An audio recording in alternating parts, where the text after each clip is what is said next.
Welcome to the Indiana Association of College Admission Counseling Virtual College Fair. We're so excited to have you participating in this event. We have some fantastic schools here with us today. My name is Matt, and I will be your facilitator. Before we get started, a few housekeeping items. Your camera and microphone are off, so the panelists cannot see or hear you. You can use the Q&A button on your screen to type your questions to our presenters at any time. This is just one of many different sessions happening, so please be sure to check out the schedule on the website. The presentation is being recorded and will be available at strivescan.com/Indiana. And now I'd like to turn things over to our first presenter, the University of Indianapolis.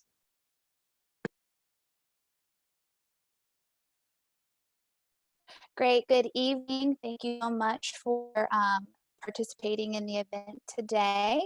My name is Megan Gotzi. I am the Senior Assistant Director of Admissions with the University of Indianapolis. My contact information, as you can see, is listed there, so feel free to jot that down or take a picture. A little bit about the University of Indy. We are located about 10 minutes south of downtown Indy, so we're right on the outskirts, kind of smack dab in the middle of Greenwood, Indiana, and Indianapolis. We have roughly about 6,000 students. However, only about 4,000 students are undergraduate students, so the rest are either adult learners or they're in graduate school here. We were founded back in 1902, and we're a private liberal arts institution, which really just gives our students a very well-rounded education and really makes them a little bit more marketable in regards to the different courses and experiential learning opportunities one can obtain here at UND.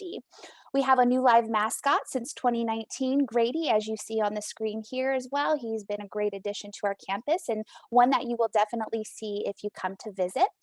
Lastly, we're on about 90 acres of land. So although may sound like a large campus, it's very compact. It only takes about 10 to 12 minutes to get from the furthest point on the north side to the south side of campus. In regards to academic programming, we really want our students to be successful in the classroom, but also become successful professionals. We have several different pathways, over 100 academic programs our students can pursue at the undergraduate level, and multiple graduate degree programs from master's to doctorate level degrees. We also offer several pre-professional concentrations. We have 7 schools of study, and our newest school of study is the R.B.N. Annis School of Engineering. We have 7 disciplines within that engineering school, and it is growing every day. We have 1 student ratio, a very intimate learning environment. Average class size is about 17 students per instructor, with anywhere between 30 to 40 students on the larger scale, and that would be geared more towards general education courses. We are a nationally ranked institution with several of our programs being nationally recognized, such as occupational therapy, physical therapy, and nursing. And all of those programs also offer direct admission as well as early assurance opportunities. And then study abroad is something we encourage all of our students to really participate and explore. Freshmen are not required to live on campus. However, about 85% of them do, just to get the first year experience of what it's like to be a college student. So as you can see on the screen, we have several housing options. We have 10 in total. The first 4 that are up above on the slide are freshman dwellings. So Warren, Cravens, and Corey Brett's, those are our traditional freshman housing options. Central Hall houses our honors living learning community for those who are eligible to participate in the honors college program. Regardless of the hall, every amenity or all the amenities are the same. They all have basic cable, internet, air conditioning, communal bathrooms, kitchen areas. Laundry services are free, and parking is also free for students. Freshmen can bring their vehicle on campus, so you can get out and about. But there's also a shuttle bus that's unique to the university, and it's exclusively for UND students. It's a free and safe form of transportation to go out and explore downtown Indy or a little further south to the Greenwood area, and that operates Thursday through Saturday. In regards to athletics, that is very huge on our campus. We are a Division II school. We have 23 athletic opportunities for students to explore if they have an interest to pursue that in college, and that is listed here. Again, academics is something we really pride ourselves on, and the average GPA for our student athletes is about a 3.35, so it's something, again, that we really pride ourselves on, and there's tons of resources, not only for the traditional population, but also the athletes that are on campus. Something new to the university outside of intramural sports will be club sports. And club sports will begin next fall, so fall of 22. And so there are some lists that are here that are available that will be promoting as we continue to move forward through this recruitment season. There might be some scholarship opportunities available too. So if you're interested in learning more about that, I can get you connected to Bob Rubeck, who is the assistant director for the club sports opportunities. Our intramural and other tournaments, as you see listed on this slide, do vary year to year, as well as the seasons in the semester. So that can definitely change as well. In regards to applying, that is something that's very simple for any and all student to complete, whether it's through the common application or our general application on our website. It takes roughly about 20 minutes to do directly online, but if you choose to do the common route, it is free regardless. All we need is the application itself along with your high school transcript. We are considered a test optional school right now. Should be something we continue to keep in place moving forward, but that is currently under review with the board. So as soon as we have that information, we'll update the website accordingly. But at this point, we know students are more than just a test score. We want to give every student an opportunity. That's why we offer 4 different admission categories, because we understand every student is on a different path and have different struggles and obstacles that they face. So most of our students fall into the regular admission category. I would say about 65 to 70% of the applicant pool qualify for regular admission, and those are students that have a 3.0 or higher. We have distinct admission, and that is for students who are 3.8 GPA or higher. Those also are eligible to apply for honors college, along with presidential scholarship competition, among many other incentives. So that's a little bit about the application. Again, it is free, it's mobile friendly, and takes roughly about 20 minutes. If you are interested in learning more or scheduling a visit, definitely check our website out here. Visits are available Monday through Friday, and we also offer some weekend opportunities as well. Thank you so much for your time. Excellent. Thanks very much, Megan. Next up is Butler University.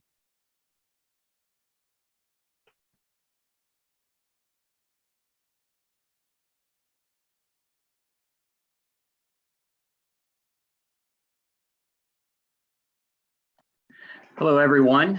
Thanks for joining us today. My name is Clinton Bob. I'm one of the associate directors in the Office of Admission at Butler. Hopefully you can see my screen okay.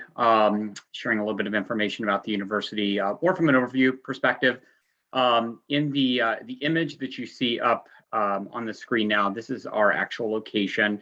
Much like University of Indianapolis just shared, we are in the city of Indianapolis, just in the opposite direction. We sit 5 miles directly north of the city center. And our campus is definitely more in a residential setting, and definitely has certainly a residential feel. When you think about the statistical perspective, or what we look like from a numbers perspective, these are our current undergraduate stats. We're sitting right now just under 4,500 undergraduate students, 70% of which that actually do live on campus. We have a 3-year residency requirement. First year, all students live in one of 2 suite style residence halls. So you would have a suite with 3 other students. Each suite contains 2 bedrooms and has a common shared bathroom. We have, again, about 30% of our students that do reside off campus. We find, while not all, many students do tend to stay around the campus community because of our location and because of everything that's going on directly right on campus. We kind of have this unique feel in that we do have a small school academic structure, as you can see from the academic stats, the small classes, the low student to faculty ratio, certainly much more of a personalized educational experience, really getting to know faculty members and staff members in the classroom. On the other side of things, with the student life perspective, it does feel like a much larger place. Division I athletic programs. We compete in the Big East Conference. That certainly adds to a certain element of school spirit. A pretty major performing arts scene on campus, anchored by our 2,200 seat venue, Clues Memorial Hall, which brings over 300 shows to campus. Certainly some of our own Butler productions, but many well-known national acts, traveling Broadway productions, comedians, speaker series, and so forth. And several programs to choose from. on campus. The university as a whole has a set of curriculum requirements that are based out of liberal arts areas, but then every student selects a major about midway through their second year. Certainly can do so earlier or as part of the application process, but from one of these 6 academic colleges that are listed on the screen, each of which have their own curricular requirements, but many of which also have some level of experiential learning requirement built in. And we certainly feel that that's a kind of a central hallmark as part of our educational experience.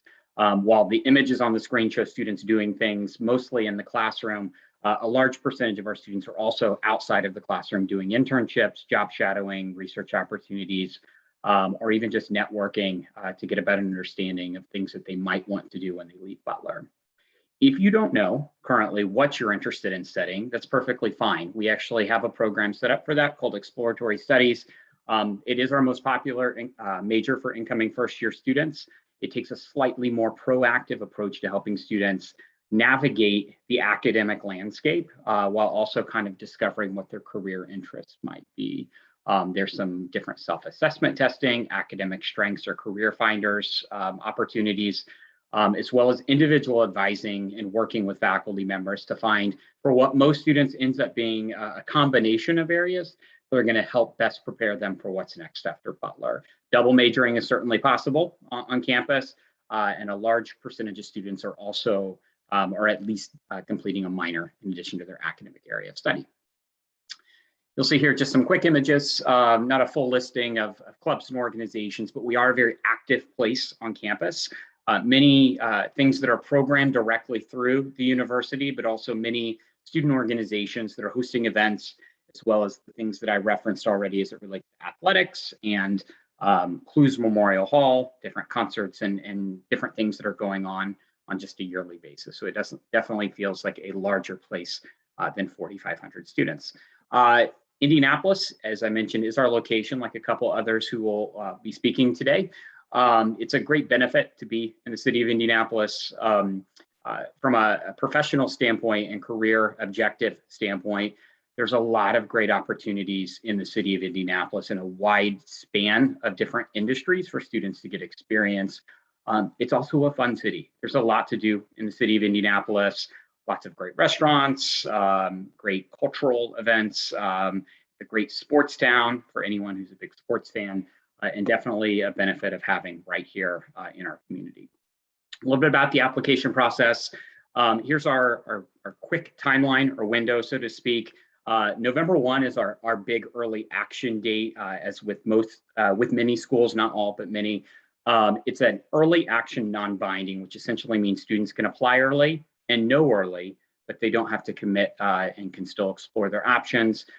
With admission decisions, which we've already started sending some of those. Our live bulldog mascot actually delivered the first few last week, and then we sent some others out by mail. Those come with a scholarship notification in addition to the admission decision that we send out. These are our quick stats for the incoming first year class. These are not admission minimums, but I would certainly say these are good guides if you're looking to see kind of where students are from an admission eligibility or scholarship eligibility standpoint. These can be pretty good indicators. And then finally, to conclude, here's just a quick snapshot of our application requirements. The big three are an application itself, a writing sample, and your official transcripts. We are test optional now, and you can also submit resumes and recommendation letters, but certainly is up to you. So thank you for joining today, and I can certainly answer any questions that you may have. Great, thank you very much, Clinton. Next up is Anderson University.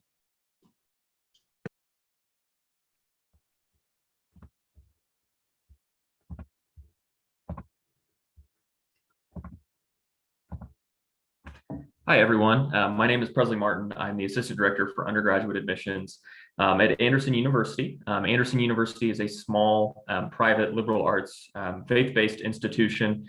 We are located about 40 minutes north of Indianapolis. So we're pretty close by, pretty local.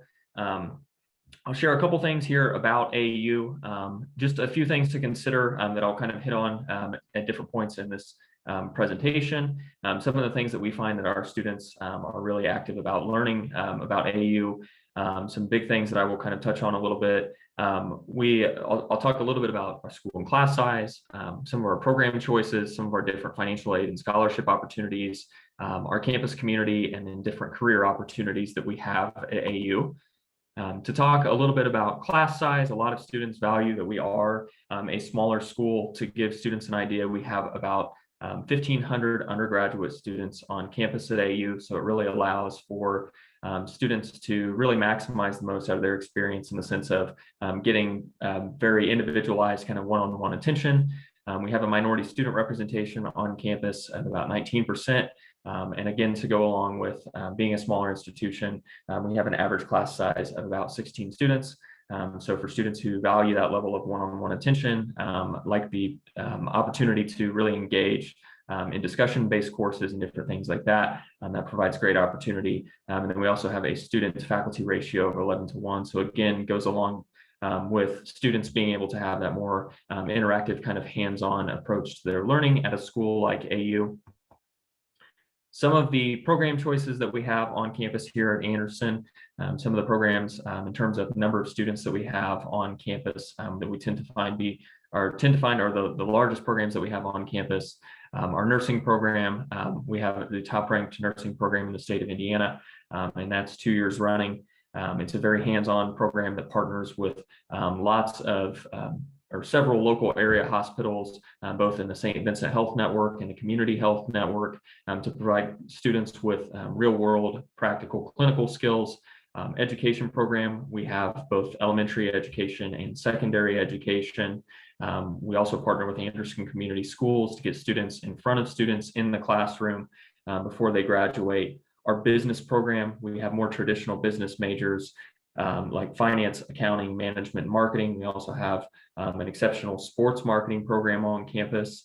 Our business school is based on a very real-world practical learning model that allows students to gain internship experience before graduation. Our cyber and national security programs, cybersecurity is a very growing field. We had students who graduated recently from our cyber and national security program that were earning in excess of $70,000, $80,000 right out of the bat. And then we have an engineering program. We have 5 different types of engineering on AU's campus, along with a full engineering lab and a fully ABET accredited engineering program. So again, we have over 50 plus majors to choose from on campus for students. These are some of the most growing majors on campus. In addition to those programs, we also have 30 plus majors on campus that can be completed in 3 years. It gives students the opportunity to save tuition dollars, but also gives them the opportunity to be proactive as far as kind of what that next step is for them if they plan to go on to any sort of graduate program or any sort of schooling after the traditional undergraduate experience. All of these programs, again, can be completed in 3 years. And in addition to that, we also have a 1-year master's program that pairs with a lot of these different program choices here on campus. It's a residential master's of business administration program that pairs with any of our 3-year programs and gives students the opportunity to earn both a bachelor's and a master's degree in 4 years. So really kind of gives the best bang for their buck in the sense of having the opportunities to really maximize their educational experience at AU. A little bit more about student life here at AU. We have many different clubs and organizations on campus for students. We are an NCAA Division III institution, and we have over 20 NCAA Division III sports on campus, in addition to all of the clubs and different organizations that are listed on here. We have tons of different opportunities for students to get involved. Again, these are just a few of the listed clubs, but we also have the opportunity for students to start their own different clubs or organizations on campus if it's something that they feel passionate about. So that's a little bit about student life here at AU. In addition to that, from an admissions standpoint, our application for the fall of 2022 for those high school seniors is now open. That is a free application. It's free application for students. And we are a rolling admission school, so we usually have a pretty quick turnaround as far as kind of a decision timeline when we let students know. Just a couple of things that we require from an admission standpoint. Once that application is completed, we do require an official copy of high school transcripts. However, we are a test optional school, so we do not require an SAT or ACT score for students, and they will not be penalized in any way for not submitting those from a scholarship or admission standpoint. So thank you for letting me share a little bit here, and I'll be happy to answer any questions about AU once we wrap up. Thank you. Thank you very much. Next up is Valparaiso University.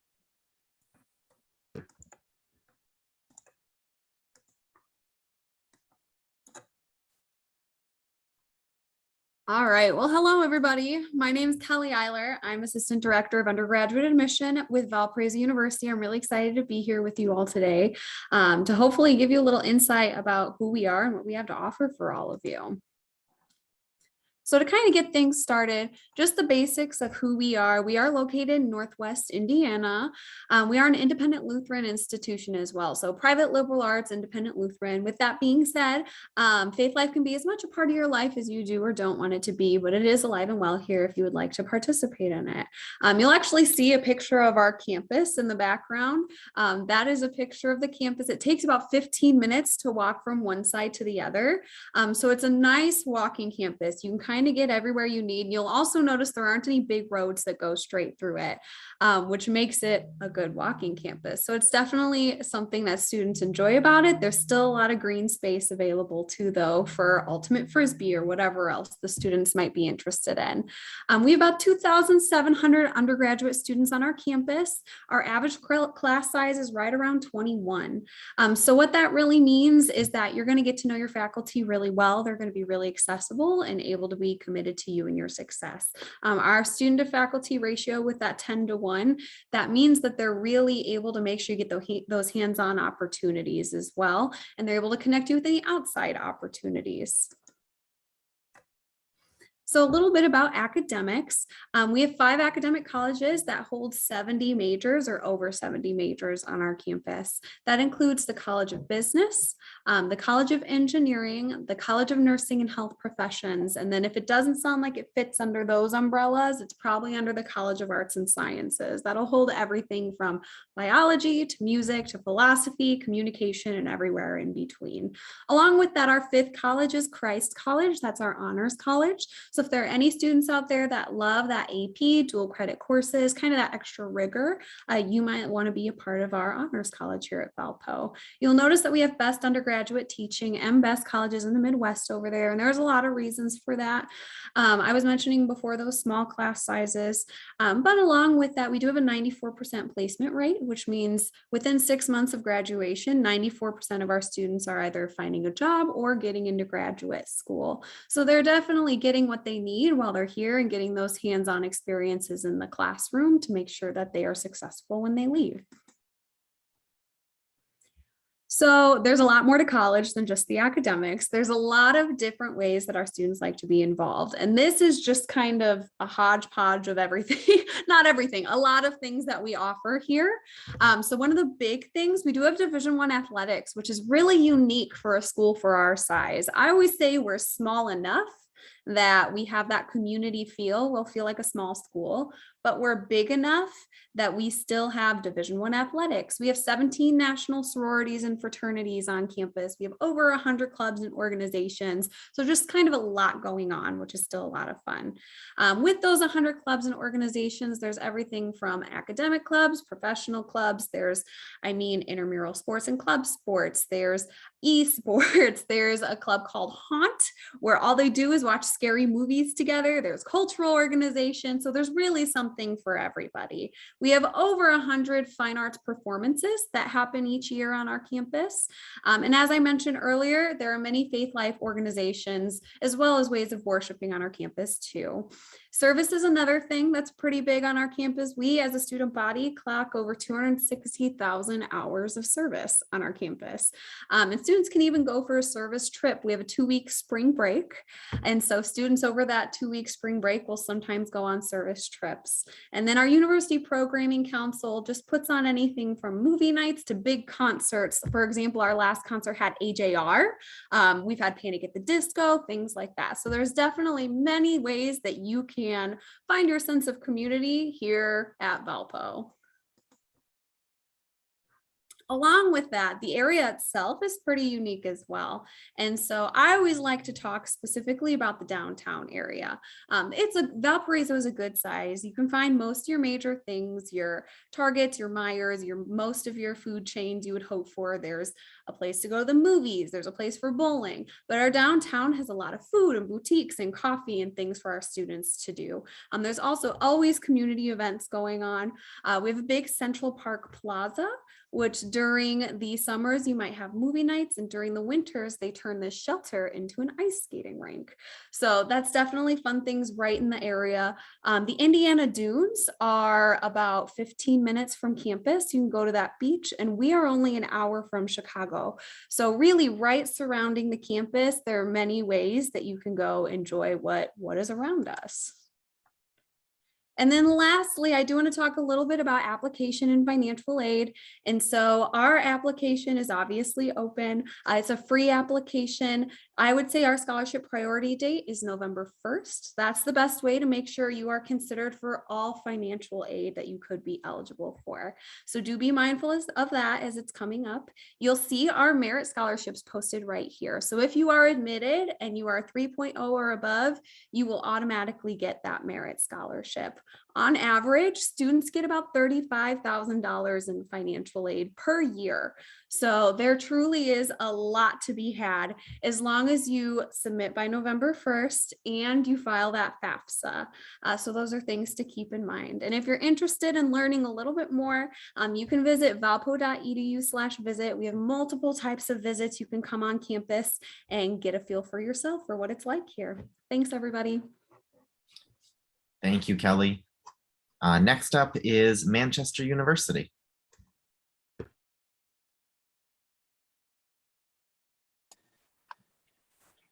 All right, good evening, everyone. My name is Blake Moore, and I'm the operations specialist in the Manchester University Office of Admissions. I want to take the time to thank you all for being here tonight and share just a little bit about our institution with you. So some of the basics about Manchester: we are a small private liberal arts college located in North Manchester, Indiana. We're about 30 minutes west of the Fort Wayne area and about an hour and a half north of Indianapolis. Our university was founded back in 1889. We are affiliated with the Church of the Brethren. Similar to Valparaiso, we have lots of students that are actively involved in religious life on campus, though that is not a requirement for you to attend Manchester University. The college has about 1,400 undergraduate students right now, about 1,100 of those undergraduate, 300 of those graduate students. So that makes our average class size somewhere between about 15 and 20 on any given basis. Overall, our faculty to student ratio then is about 13 to 1 overall, 14 to 1. And our professors are some of the best in their field. There's 94% of them are full-time, and over 90% of them have the highest degree in their field. So you're going to be learning from those professionals that have done the work they put in all the time to make sure that they are giving you the best education that's possible. At Manchester, we are a very diverse campus, even though we are in a smaller area and we have a smaller campus. We represent about 36 states and 19 countries right now, and about a quarter of our student population identifies as students of color. Manchester University does offer over 70 majors and minors on our campus, and you'll find that listing here on your screen now. That is a comprehensive list of all of our areas, and they are housed under 4 different colleges. So we have the College of Pharmacy, Natural and Health Sciences, the College of Arts and Humanities, the College of Business, and the College of Education and Social Sciences. So overall, Manchester is that liberal arts education. You're going to be getting a good foundation in a variety of different areas during your first and second years on campus. And then by your junior year, you'll really start honing in on that specific academic major that you're interested in. Many of our programs do require experiential learning components. So for example, all of our students that graduate from the College of Business will complete an internship at some point during their college career. In our College of Education, Manchester University does allow our students to get into the classroom and begin doing some observation hours at local school districts for our teaching and our education majors. And then for our biology chemistry students, those that are on the pre-med track, pre-dentistry, pre-optometry, they also have to complete an internship and some research during their undergraduate time before they graduate from the university. So in addition to our undergraduate programs, we do have 4 graduate programs currently. The highest of those is our doctoral degree in pharmacy. We are one of 3 schools in the state of Indiana to offer that, Butler and Purdue being the other 2. With our pharmacy degree track, you can actually complete a dual degree with an MBA through Indiana Tech. We just announced that partnership just earlier this year. And we also have a partnership with our doctoral pharmacy program, along with our Masters of Pharmacogenomics. We call this PGX for short, and really it's a combination of genetics and pharmacy and how those 2 work together. And so students can complete both of those degrees at the same time while they're here at MU. And you can actually complete your pharmacy degree in as little as 6 years, while a traditional track is about 8 years long. We also have a master's degree in athletic training. That can be an accelerated degree as well, being completed in as little as 5 years. And we have a master's of accountancy degree as well. With Manchester's success rate overall, we have a 96% overall placement rate for 6 months after graduation for our students. So again, that is a placement rate of getting a job or going on to graduate school after graduation. At Manchester, some of our other acceptance rates that really stand out, we have a 95% acceptance rate for psychology graduate school, 89% for med school, 86% for law, 100% for athletic training. We also have about a 96% placement rate for our education students that are looking to get into the classroom and be teachers. In addition to our in-class experience, a lot of different things to do outside the classroom as well. Though we are a small campus, we have over 60 different clubs and organizations to choose from. You'll see a list of those there. So they go from anything from multicultural affairs to religious life, to clubs and organizations that are designed for your major, like the College of Business Club or Psych Society or the Student Education Association. We also have a group that is called MAC, or the Manchester Activities Council. They really oversee a lot of the different activities that we host on campus. So you'll see the photo in the background. That's of our mud volleyball tournament that we do on May Day at the end of our school year. We've also had different performance groups that have come and performed. We had the Plain White Tees come to campus a few years ago, and we've had several comedians and hypnotists over the last couple of years that have been brought to campus by MAC. So in addition to our on-campus activities, we also have Division III athletics on our campus. Athletes receive merit awards, but they do not receive scholarships through us, as with all NCAA Division III institutions. Of course, just like other schools, the emphasis is being on a student. We want you here, we want you learning in the classroom, and we want you to be able to have success both there and on the field. Manchester is a member of the Heartland Collegiate Athletic Conference, so there's 10 teams in our conference, all located in Indiana, Ohio, and Kentucky. And we also have a brand new athletic stadium that just opened a couple of years ago. So there's a complete list of our athletics teams. And just a quick couple of notes here. Manchester does give financial aid merit scholarships to all students that are admitted at Manchester. You'll find some scholarship information here as well. And finally, in terms of our application, you can apply online or through the Common App, and all we need is a high school transcript. We're test optional, and that is the only component that we need is your high school transcript and that application. So thank you for your time, and I'll be glad to answer any questions you might have. Great, thank you very much. Next up is the University of Southern Indiana.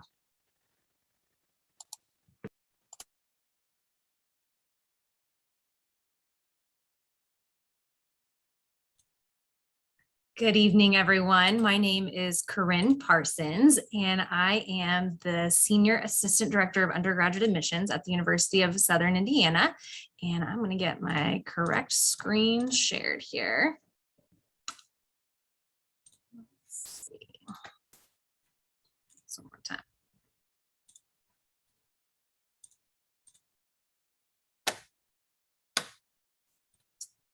There we go. Okay.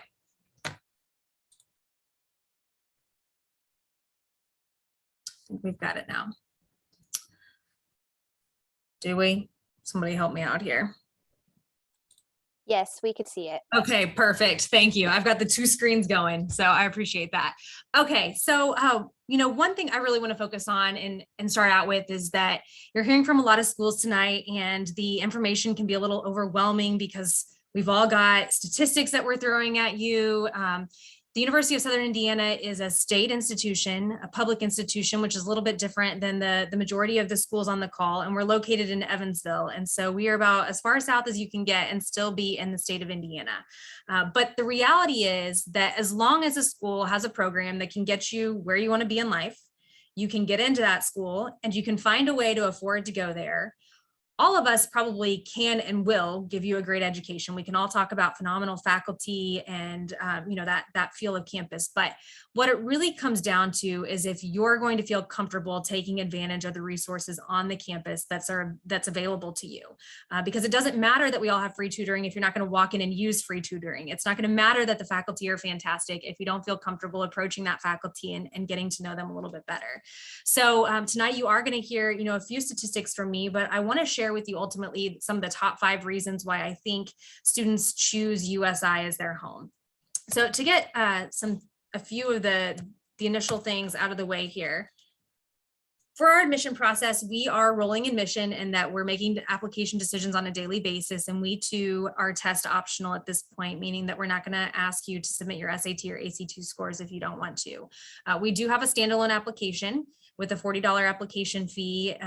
And you can request a waiver for that if you answer yes to certain questions. But there's no essay on the application that we offer. We really just need some basic information and then your high school information to be able to review and move forward in making that admission decision. This is our average freshman profile for this past year's freshman class, so you can kind of see where you sit. I would advise you to not put too much stock in this because as we are test optional, we're going to look at everybody on an individual basis. And even though we have students that we accept that are above this average freshman profile, we also have students that might fall below that are admitted to based upon their circumstances and their academic curriculum. We also have a basic scholarship that we like to call the Rice Merit Scholarship. This is not based upon test scores, and we award this based upon your application for admission. It ranges from $1,000 to $4,000 annually. And I will just reiterate, being a state institution, when you're looking at overall cost of attendance, that's going to start at a much lower price tag than what the private schools do. And so while $4,000 may not be sound as fabulous as $35,000 or something along those lines, you also have to scale that in comparison to the overall cost of attendance. So that's just some basic information. Now I want to kind of kick off the top 5 reasons. So the 5th reason that students choose USI is our location. We are a mid-sized campus and we are about 2 miles outside of the city limits. And so what that allows students to experience is to feel like they have a community here on campus. And you don't hear sirens in the middle of the night. When you're on campus, you're on campus, but also you can go 2 miles up the road and be at every restaurant you could want. There's a great concert hall downtown that brings some sold out acts into Evansville. Lots of great things to take advantage of as far as being a part of the Evansville community as well. Our campus, we have a lot of land in terms of walking trails and bike paths, but the longest walk is 10 to 15 minutes across campus. And so that really provides kind of that Goldilocks feel in terms of the campus location. Our facilities are the 4th reason that I bring up. We are a fairly young institution, so we're only about 54 years old at this point. And so the majority of our buildings have all been built within the last couple of decades. And the ones that were part of the original design of campus when it was established 50 years ago have since been updated. We get the state resources as a public institution. And so what we're able to do is maintain those facilities. And one of my favorite parts about the university is that our university housing, you'll never share your bedroom and bathroom with more than one person. So these 2 housing floor plan layouts are the 2 options that we offer. As a first year student, you can select either option. And again, it goes back to what's going to be that comfortable fit for you. We have our residence halls that are traditionally for the first year students where you can open your door and leave that propped open and connect with others down the hall. People, will wonder by as you've got that door propped open and say hello. You'll also notice the on-campus apartment option where there's a full kitchen that gives you a little bit more flexibility in cooking for yourself and feels a little bit more independent style in living. And when you walk out your door, you're physically outside. In our residence halls, we offer the themed living communities. And one thing that I'm really excited about this year is that we're actually allowing the freshman class to drive what those themed communities will be. And so we have 3 or 4 that we're going to set as far as being for sure. And then we will allow the incoming class to determine what else that they want. The number 3 reason is that we have a cone on campus. That is kind of our claim to fame. We don't have a bell tower or a clock. We have a cone. So come and see it because it's definitely something that you'll remember. Number 2 is opportunity. And when we look at opportunity, it's across the board in terms of student life and the campus experience, as well as internships and study abroad and everything in between. The top reason that I give you is our people, and this starts directly from our president on down, and that we really genuinely care about your success as a student. And ultimately, we want you to come and see campus and experience it for yourself, because there's nothing better than actually getting to experience it firsthand. So here's our codes, here's our contact information, here's how you can sign up for the visit programming. We're really proud to have been able to keep in person basically this whole time, and we're executing those visits on a daily basis. So thank you for your time tonight. Excellent. Thanks very much. So we have a few minutes left in this session, and so we'll turn to some round robin style Q&A. I'll invite all of our presenters to join me back on camera and respond to this question. What advice would you give someone going through the college search process? And I'll ask that our presenters respond in the same order that they presented. So we'll turn back to Megan. My biggest advice I give to prospective students is to visit. Visit every single school you could possibly think of, small, mid, large scale. You never want to have regrets or leave anything on the table, and you don't know if it's going to be a fit until you step foot. So don't just assume, and make sure you take the time to go and visit that future institution. That's a great piece of advice. I would follow that by saying I would not be shy of asking questions, and certainly don't look at things as barriers in trying to get more information. So if you want to learn about a program, certainly feel free that you can ask people like us, admission professionals, to connect you with faculty members or other people on campus that are going to help answer those questions that are most important to you. I would definitely echo the sentiment of go out and visit as well. I would also say don't be afraid to be a little selective in terms of kind of what you're looking for. Every one of our schools that's here tonight are going to have different things that make them distinctive. So even before you take the time to visit different schools, kind of have a picture of what are important factors to you, what are some make or break things that are very important in that college decision. And don't be afraid to be selective. I would definitely just say use your admission counselors, because the truth is that we are here to advocate for you in the best ways that we possibly can. And we can't do that unless we know what's going on, especially when things are happening with like financial aid and there's special circumstances or things like that. That's just one example, but that's one where we can always help or point you in the right direction or go from there. And we can't point you in the right direction unless we know what's going on. So as comfortable as you are, feel free to be open with your admission counselor so that we can advocate for you. I would suggest making sure that you do some deep dive research into the different academic programs that you're going to be looking at as you're looking at all of our colleges, right? Many of us have colleges of business or colleges of the natural and health sciences. We all have these similar programs, but really what the nuts and bolts are of those programs are what you're going to find when you do that deep research. Try to figure out what those differences are and what makes each of our programs more unique than the next program, right? There's a lot of possibilities out there. Just try to make sure that you're finding the right fit academically for you, because of course that's the most important thing when you go to college. My piece of advice is to do some self-evaluation as you're making the decision. I think it's one of the first decisions that high school students are making that really has an impact on their future. And the reality is that this isn't a decision that anybody else can make for you. And that can be a little scary and exciting all at the same time. And I know there's some parents on the call too. It can be hard to kind of let go and let your student drive that decision. But the reality is that the best fit for you as a student or for your student, if you're a parent, may not be the same best fit for their best friend or that significant other, or even what the parents might think that best fit is for the student. And so, really encouraging and having the students ask the questions, talking with current students during your visit process to get a feel of, is this a place you can actually see yourself despite or even because of other people that you may know that are going there. Excellent. Thank you all so much. So we are at the end of this session. So I'll say thank you for joining us. When you close this window, there will be a link to a quick survey. We do appreciate your feedback, and we encourage you to check the schedule for more sessions that are happening as part of this college fair. And finally, you'll be able to find a recording of this session as well as others online at strivescan.com/Indiana. Thank you all so much. Have a great rest of your night.